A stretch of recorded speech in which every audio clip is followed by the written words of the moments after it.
आनंदपुर में एक ज़ईफ़ा मुफलिस मटके वाली थी सुमित्रा। सुमित्रा रोज मटके बनाया करती थी।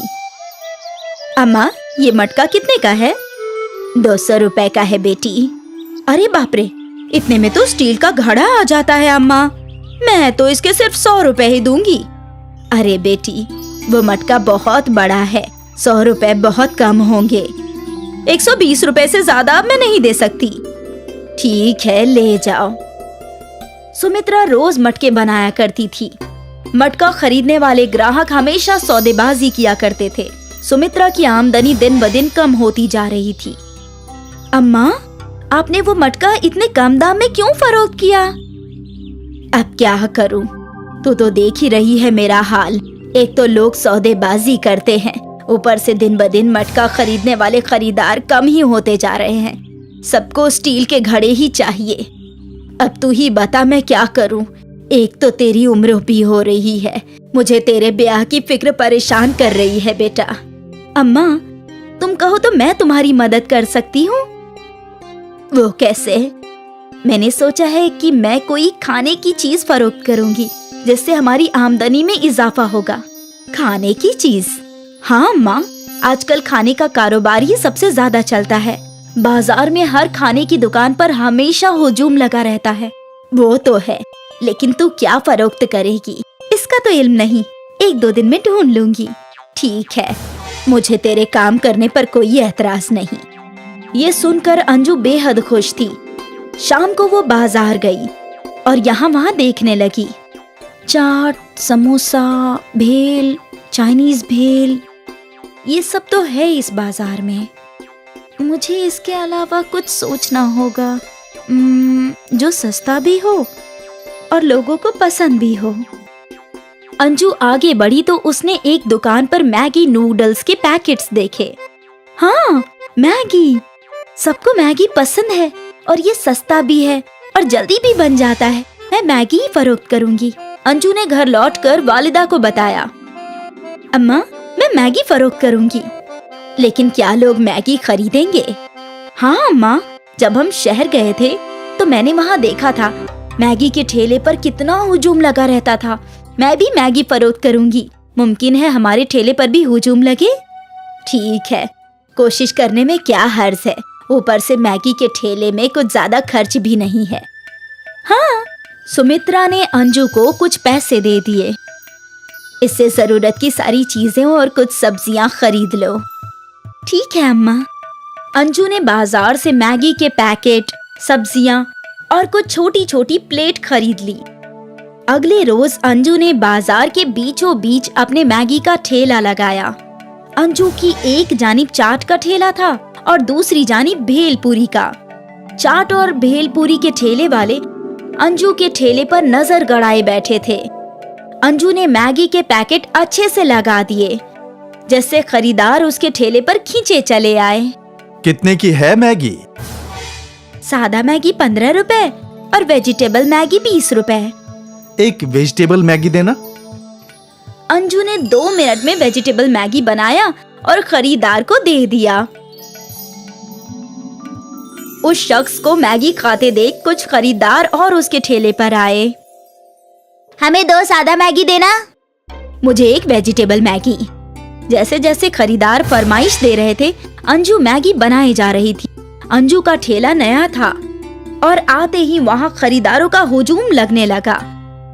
ये बात अगल बगल के ठेले वालों से देखी नहीं जा रही थी। वो लोग हसद से राख हो रहे थे। काफी अच्छा जायका है गर्मा गर्म मैगी का। शुक्रिया। गर्मा गर्म मैगी खरीदारों को बेहद पसंद आ रही थी। पहले ही रोज से अंजू की अच्छी खासी कमाई शुरू हो गई। वो बेहद खुश थी। अंजू की कमाई देखकर सुमित्रा भी बेहद खुश थी। अच्छी बात है बेटा, तू हमेशा ऐसे ही खुश रह। अंजू को अच्छा लग रहा था। आखिर वो अपनी वालिदा की थोड़ी सी मदद कर पा रही थी। वैसे भी सुमित्रा ने बहुत मुश्किलों से अंजू की परवरिश की थी। अगले कई रोज तक अंजू का मैगी का ये ठेला अच्छा चलता रहा। ग्राहकों का हुजूम अक्सर वहाँ जमा रहता और अंजू की कमाई भी अच्छी हो रही थी। पड़ोसी ठेले वाले परेशान थे। एक रोज की बात है, अंजू ने ठेला लगाना शुरू किया। धत, मैं तो घर से चम्मच लाना ही भूल गई, अभी लेकर आती हूँ। अंजू घर की जानिब दौड़ पड़ी और ये मौका देखकर उस पड़ोसी ठेले वाले ने उसके बर्तन चुरा ली, उसकी कढ़ाई और प्लेट्स वगैरह। अब इन चीजों के बगैर कैसे मैगी बनाओगी? हाँ, हम भी देखेंगे। जब अंजू लौटी तो उसका सामान गायब था। आपने मेरी कढ़ाई और बर्तन देखे क्या? मैंने नहीं देखा। आपने? मेरे पास वक्त ही नहीं है किसी और को देखने का। अब अंजू परेशान हो गई। वो घर की जानिब वापस दौड़ पड़ी। क्या हुआ? अंजू ने सुमित्रा को चोरी की बात बताई। अब नई कढ़ाई और प्लेट्स खरीदने में फिर से पैसे लगेंगे। तभी सुमित्रा का तवज्जो मिट्टी की हांडी और छोटी छोटी मटकियों की जानिब गया। लेकिन फिलहाल के लिए तुम ये इस्तेमाल कर सकती हो। मटकी की हांडी में मैगी बनाओ और इन छोटी छोटी मटकियों में खरीदारों को दो। लेकिन अम्मा, आज के लिए ऐसा कर लो, कल देखते। ठीक है। अंजू ने वो मिट्टी की हांडी और छोटी मटकियां उठाई और वापस ठेले पर लौट आई और उसने अपना ठेला अच्छे से सजा दिया। इस मर्तबा उसके ठेले में कढ़ाई के बदले मटकियां। आज ये क्या नया है? अंजू को समझ नहीं आ रहा था कि वो क्या बोले। मटका मैगी। मटका मैगी? ये कुछ अलग है। मुझे एक वेजिटेबल वाला दो। अंजू ने मिट्टी की हांडी में मैगी बनाई और छोटी मटकी में खरीदार को पेश किया। उस खरीदार ने वो मैगी चखी। वाह, ये तो कमाल है, कबल से भी बेहतर। कई और खरीदारों ने मटका मैगी की फरमाइश की। अंजू सभी को मटका मैगी खिलाने लगी। ये तो कमाल है, बेमिसाल। ऐसी मैगी हमने कभी नहीं खाई। खरीदारों को मटका मैगी बहुत ही ज्यादा पसंद आई थी। कल से हम यही मैगी खाएंगे। जी बिल्कुल। अंजू समझ गई थी कि मटका मैगी ही उसकी आमदनी में इजाफा कर सकता है। उसके पड़ोसी ठेले वाले और परेशान हो गए। उन दोनों ने क्या चाहा था और क्या हुआ? अगले रोज अंजू का ठेला खुलने से कबल ही वहाँ खरीदार खड़े थे। अंजू ने आते ही काम शुरू कर दिया। अब वो धड़ाधड़ मटका मैगी बनाते जाती और खरीदारों को पेश करती जाती। खरीदार भी बेहद खुश थे। अंजू की आमदनी में कई गुना इजाफा हो गया। कुछ ही रोज में सुमित्रा भी अंजू के साथ मैगी के ठेले पर काम करने लगी। दोनों माँ बेटी मिलकर दिन के हजारों रुपए कमाया करते थे। अब सुमित्रा को अंजू की शादी की फिक्र नहीं थी। सोचा नहीं था कि मेरी बेटी इतनी बड़ी हो गई है कि मुझे उसकी फिक्र करने की जरूरत ही नहीं। हे ऊपर वाले, तेरा लाख लाख शुक्रिया। सुमित्रा और अंजू बेहद खुश थी, लेकिन वहीं अंजू के पड़ोसी ठेले वाले बहुत मायूस थे। हमने क्या करने का सोचा था और क्या हो गया। वो कहते हैं ना, किस्मत खराब हो तो ऊंट पर भी बैठे शख्स को कुत्ता काट लेता है। वैसे ही अगर किस्मत अच्छी हो तो बुरा करने पर भी भला ही हो जाता है। हम दोनों को कोई और कारोबार करना चाहिए। हाँ, अब यहाँ हमारी दाल नहीं गलेगी। अब यहाँ लोग सिर्फ मटका मैगी खाने आएंगे। अंजू के पड़ोसी ठेले वालों ने अपना बोरिया बिस्तर उठाया और वहाँ से रुखसत हो लिए। अंजू का मटका मैगी दिन ब दिन मशहूर होता जा रहा था। उसे कहाँ इल्म था कि मजबूरी में इस्तेमाल किया हुआ मटका कमाल कर जाएगा। शुभम और रवि दोनों भाई थे। उनके वालिदैन के इंतकाल के बाद दोनों ने घर का बंटवारा कर लिया। आधे हिस्से में बड़ा भाई रवि अपनी बीवी के साथ रहता था और आधे हिस्से में शुभम अपनी बीवी साधना के साथ रहता था। जैसे घर का बंटवारा हुआ था, वैसे ही दुकान का भी बंटवारा हुआ था। दुकान के बीच में एक दीवार खड़ी कर दी गई थी। आधी दुकान में रवि स्त्री का काम किया करता था और आधी दुकान में शुभम और साधना ढाबा चलाया करते थे। आ गई बहू, मैं तुम्हारा ही इंतजार कर रहा था। आपकी चाय मैं अभी चढ़ाती हूँ जेठ जी। हाँ। रवि और शुभम दोनों भाइयों में कोई रंजिश न थी। दोनों एक साथ हंसी खुशी रहते थे। भाईजान कल सुबह घर पे मुर्गा पकाने वाले हैं, आ जाना आप। हाँ हाँ, तेरी भाभी से छुप कर आ जाऊंगा। अरे जेठ जी, मैं आपके लिए और भाभी के लिए भी मुर्गा पका दूंगी। ना ना ना ना, ऐसा ना करना। मैं अपनी बीवी को बखूबी जानता हूँ। वो ना मुझे तुम्हारे हाथ का कुछ खाने देगी और ना खुद खाएगी। जैसा चल रहा है वैसा ही सही है। कम से कम मैं छुप छुपा कर तुम्हारे हाथ का जायकेदार खाना तो खा सकता हूँ। ठीक है जेठ जी। साधना ने रवि को चाय पेश की और फिर ढाबे का काम शुरू किया। खरीदार आने लगे। बाजी, 2 चाय और 1 ऑमलेट पाव। ठीक है भाईजान। साधना किचन संभालती और शुभम खरीदारों को। दोनों मिलजुल कर काम करते थे। सुबह से शाम तक उनका ढाबा चलता रहता और फिर शाम के समय साधना सबके लिए नाश्ता बनाती। जी जी आइए, मैंने आपके लिए स्पेशल अंडा भुर्जी बनाई है। अभी आया। साधना, रवि और शुभम एक साथ बैठकर नाश्ता किया करते थे। खुश रहो बहू, तुम्हारे जैसी बहू हर खानदान को मिलनी चाहिए। तुम जैसे शुभम की मदद करती हो, मैं भी सोचता हूँ कि काश गायत्री भी मेरी ऐसे ही मदद करती। कोई बात नहीं भाईजान, कहते हैं ना, माले में सारे मोती एक तरह के नहीं होते, वैसे ही सभी लोग अलग अलग होते हैं। अलग होना भी ठीक है। गायत्री को तो बस लड़ना झगड़ना आता है। शादी के बाद तुमसे लड़कर बंटवारा करा दिया और अब तुम अलग हो गए हो तो मुझसे लड़ती है। मेरी तकलीफ मैं ही जानता हूँ। मेरी छोड़ो, तुम दोनों के लिए मैं बेहद खुश हूँ। ऊपर वाला तुम दोनों को कामयाबी अता फरमाए। शुक्रिया जेठ जी।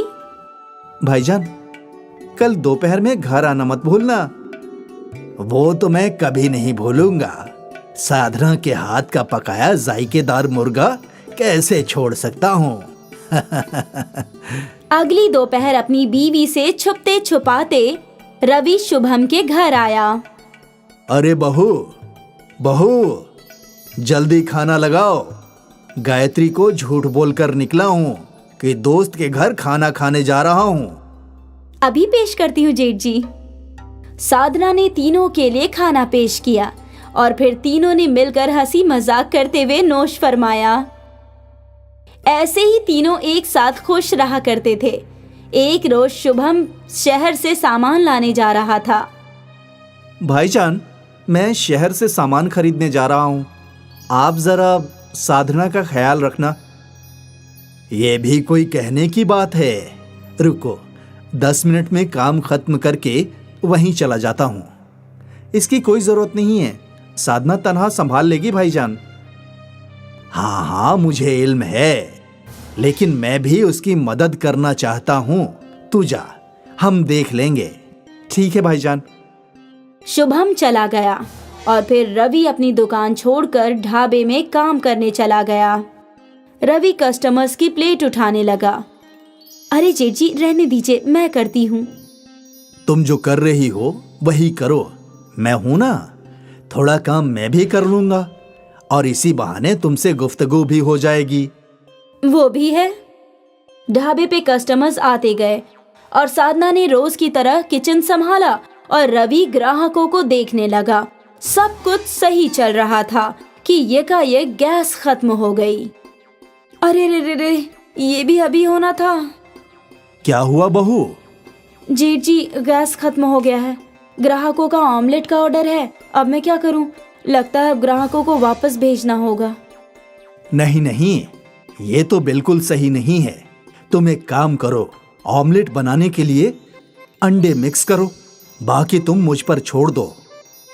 साधना ने ग्लास में अंडा फोड़ा और उसमें नमक और मसाला, प्याज, मिर्च डालकर मिक्स करने लगी। रवि अपने दुकान से एक नई इस्त्री लेकर आया। इस इस्त्री का क्या करेंगे जेठ जी? तुमने वो बिजली से चलने वाला चूल्हा देखा है ना? जैसे वो होते हैं वैसे ही ये इस्त्री है। तुमने जो ऑमलेट मिक्स किया है वो इस स्त्री पे डाल दो। क्या ऑमलेट बनेगा? कोशिश करके देखते हैं। रवि ने स्त्री की वायर बोर्ड में लगाई और जब स्त्री गर्म हुई तो साधना ने उल्टी स्त्री पर अंडे का ऑमलेट घोलकर डाल दिया और वो अंडा पकने लगा। देखा? करीब 2 मिनट में ऑमलेट पक गया। साधना ने ऑमलेट को प्लेट में परोसा और ग्राहक के पास ले गई। अरे, ये कैसा ऑमलेट है? मुसल्लस शक्ल का। ये नया है भाईजान, आप खाकर तो देखिए। उस ग्राहक ने वो ऑमलेट खाया और उसे वो बहुत लजीज लगा। जायका तो बहुत खूब है और शक्ल भी एकदम नया। उसे देखकर दूसरे ग्राहक ने भी उस त्रिकोण ऑमलेट का ऑर्डर दिया। मुझे भी वैसा ही त्रिकोण ऑमलेट चाहिए। मुझे भी। साधना स्त्री पर त्रिकोण ऑमलेट बनाती गई और ग्राहक चाव से उसे खाते गए। कुछ घंटों बाद शुभम सामान लेकर लौटा तो ढाबे पर लगा मजमा देखकर हैरान रह गया। अरे, ऐसा मजमा क्यों? ये मजमा जेठ जी के स्त्री वाले ऑमलेट के लिए है। स्त्री वाला ऑमलेट? रवि ने शुभम को स्त्री वाले ऑमलेट का किस्सा बयां किया। अरे देख, मुसल्लस ऑमलेट खाने के लिए कितना मजमा लग गया है। वाह भाईजान, आपने तो कमाल कर दिया। और फिर तीनों मिलकर ग्राहकों को ऑमलेट देने लगे। त्रिकोण ऑमलेट वाला ढाबा मशहूर हो गया। साधना और शुभम सोशल मीडिया पर वायरल हो गए। एक रोज रवि अपने घर पर नोश फरमा रहा था। तुमने साधना और शुभम की तरक्की के मुतालिक सुना क्या? सिर्फ सुना नहीं, देखा है। उसके ढाबे पे इतना मजमा लगा रहता है ना कि कभी कभी ख्याल आता है कि काश हमारा बंटवारा नहीं हुआ होता, हम दोनों एक साथ कमाते, मेरे पास भी बहुत पैसे होते शुभम की तरह। क्या हम एक मर्तबा शुभम से इसके मुतालिक बात कर सकते हैं? क्या बात करूं? आप कह दीजिए कि दोनों दुकान वापस जोड़कर बड़ा ढाबा खोलते हैं। लेकिन अगर फिर तुमने झगड़ा किया तो? मैं पागल थोड़ी हूँ जो आती हुई लक्ष्मी को रोकूंगी। ठीक है। रवि तो दिल ही दिल में बेहद खुश था। वो तो कब्ल से ही यही चाहता था। कुछ रोज बाद दोनों दुकानें जुड़ गई और ढाबा बड़ा हो गया। शुभम, रवि और साधना मिलकर ढाबा चलाने लगे। स्त्री वाले ऑमलेट की वजह से न सिर्फ उनकी आमदनी में इजाफा हुआ बल्कि उनका बिखरा हुआ खानदान भी फिर से एक हो गया। श्याम और रीमा शौहर बीवी थे। दोनों अपने बच्चों के साथ मनाली में रहते थे। दिन में श्याम और रीमा मैगी बेचते और शाम होते ही दोनों मोमोज बेचना शुरू करते थे। उन दोनों का कारोबार बहुत चलने लगा। जो लोग मनाली घूमने जाते वो जरूर उनके यहाँ मोमोज खाने के लिए जाते थे। लोगों को बहुत पसंद आता था। लोग शाम के मोमोज के मुरीद हो गए थे। रीमा की मैगी के खरीदार नहीं आते थे। इससे श्याम और रीमा में अनबन होने लगी। क्यों बेगम, आज क्या बनाई हो खाने में? तुम्हारे हाथ की मैगी खाए तो बहुत दिन हो गए हैं। हाँ जी, ठीक कहते हैं आप। बना लीजिए मेरा मजाक, मैं तो हूँ ही इसी लायक। बाहर लोगों को मेरी मैगी पसंद नहीं आ रही और ऊपर से आप भी शुरू हो गए। रीमा गुस्से से किचन में चली जाती है। एक दिन शाम की दुकान पर एक आदमी आया और कहने लगा, भाई साहब, आपके मोमोज लाजवाब हैं। ऐसे मोमोज मनाली तो क्या पूरी दुनिया में कहीं नहीं मिलेगा। मेरा तो दिल करता है भाई कि मैं आपके हाथ चूम लूं। तारीफ सुने कई दिन हो गए थे, आप आज आए हैं।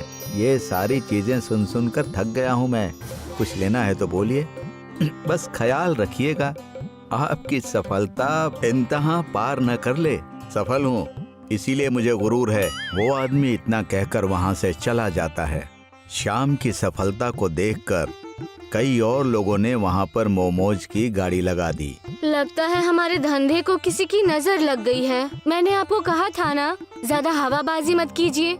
अब देखिए, हमारा व्यापार देखते ही बाकी लोगों ने भी मोमोज का ठेला खोल लिया है। तुम इसकी फिक्र मत करो। लोग कारोबार नहीं, रवैया देखकर खरीदारी करते हैं और वही लोग व्यापार और व्यवहार करके हमसे आगे निकल जाएंगे और हम कुछ नहीं कर पाएंगे। कोई न कोई तरकीब हमें निकालनी होगी। वरना तुम्हारी बातें सच साबित होंगी। श्याम रीमा की बातों को अनदेखा कर देता है। कुछ दिनों के अंदर ही उनका कारोबार ठप हो जाता है। श्याम इस बात से फिक्रमंद हो जाता है। एक दिन श्याम बाजार से अपने कारोबार के सामान ला रहा था, तभी उसका एक्सीडेंट हो जाता है और उसे चोट लग जाती है। जख्म गहरे होने की वजह से डॉक्टर ने कहा कि श्याम को 3 महीने तक आराम करना होगा। आपको इनका ज्यादा ख्याल रखना होगा। इनसे कहिए कि ये पहले जैसा काम ना करें, आराम करें। श्याम काम नहीं कर पाने की वजह से मायूस हो जाता है और घर की तकलीफ देखकर रीमा से कहता है, ये कैसा वक्त आ गया है हमारी जिंदगी में, मैं तुम्हारी मदद नहीं कर सकता।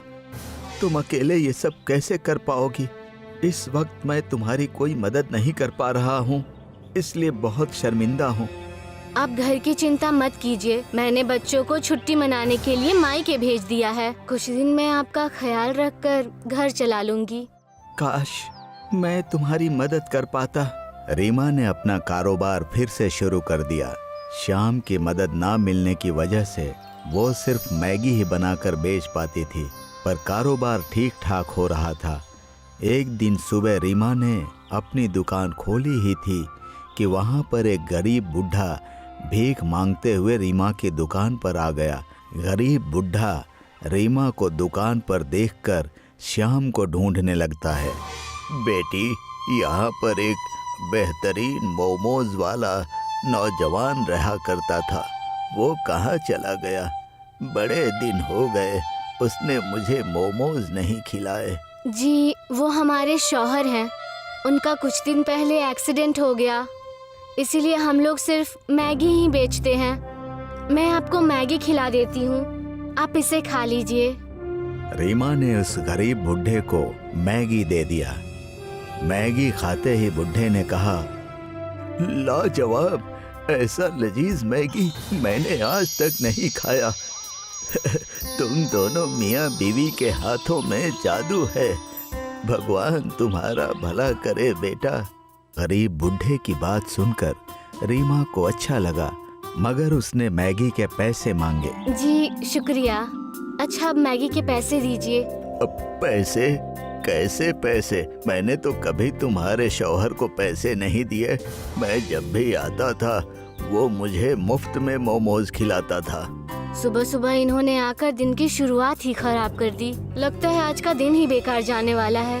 गरीब बुढ़ा वहाँ से जाने ही वाला था, मगर वो रुक गया और बोला, मैं अक्सर तुम्हारे शौहर के हाथ के मोमोज खाकर उसे जादुई ताबीज दिया करता था, जिससे तुम्हारे दुकान की खूब बिक्री होती थी।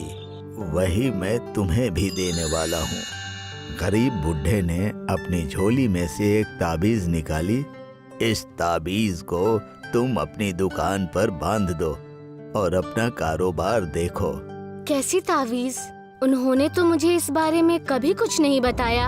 ये लो, और अब से मैगी और मोमो को साथ में मिलाकर बनाना शुरू कर दो।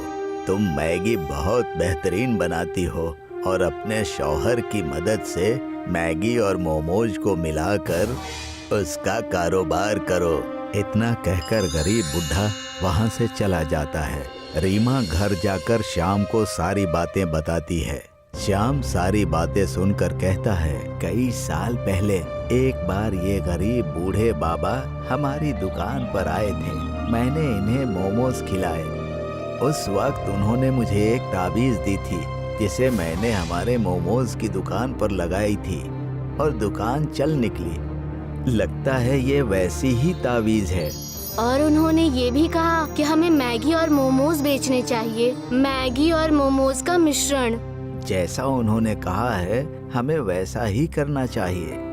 इससे हमारे कारोबार में सिर्फ बढ़त ही होगी। श्याम की बात सुनकर रीमा ने अपनी दुकान पर गरीब बूढ़े बाबा की तावीज बांध दी और मैगी मोमोज बनाना शुरू कर दी। देखते ही देखते पूरे मनाली में उसके मोमोज और मैगी की बहुत तारीफ होने लगी। रीमा के हाथ की मैगी और मोमोज मुसाफिरों को इतने पसंद आने लगे कि हर कोई मजे लेकर खाने लगा।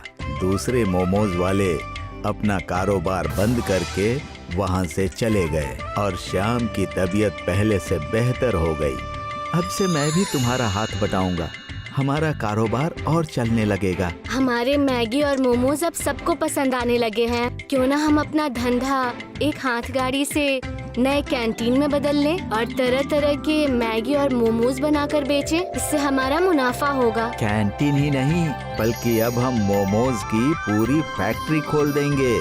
तुमने परिवार और कारोबार बखूबी संभाला है। मेरे ना होने के बावजूद इससे ज्यादा गुरूर मुझे कभी नहीं हो सकता। श्याम और रीमा ने एक बड़ी सी मोमोज की कैंटीन खोल ली। उनका कारोबार पहले से 2 गुना ज्यादा चलने लगा और वो खुशी खुशी अपने परिवार के साथ फिर से रहने लगे।